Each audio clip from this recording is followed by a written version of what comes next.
In a busy town of 𝐄𝐥'𝐬, there lived a woman everyone admired, Mrs. Zainab. She was successful, fashionable and respected.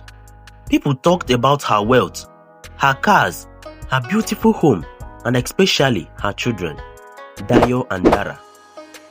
From a young age, it was clear that those two were different, not because they were brilliant or well-behaved, but because they were treated like royalty.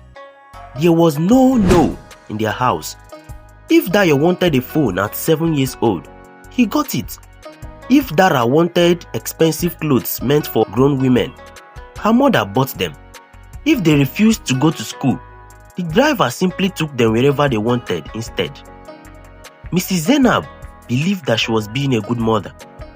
"I don't want my children to suffer the way I suffered," she used to say. To her, love meant giving her children everything they desired, and the more they took, the more she gave. When Dayo broke a neighbor's window with a football, she paid for it without a word to him. When Dara insulted her teacher, Mrs. Zainab stormed the school and threatened to withdraw her child. "My daughter is not rude, you just don't know how to talk to children." Slowly, something dangerous began to happen inside that home. The children learned that mistakes had no weight. They learned that apologies were not important. They learned that money could wash away trouble like water. Their father, Mr. Zainab, watched quietly. He was not poor, he was not powerless, but in his own house, he was helpless. Each time he tried to discipline the children, his wife stood in the way. "They are children, stop being too hard." But he could see it clearly. The children were not becoming happy, they were becoming careless.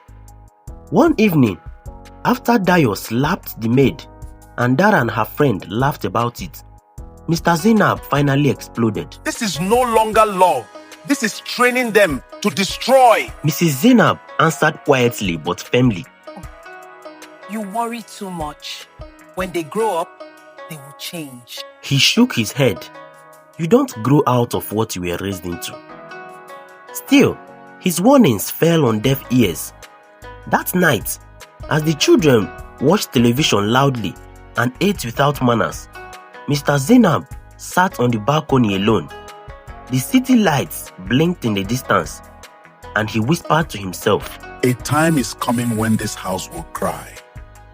I don't just know when.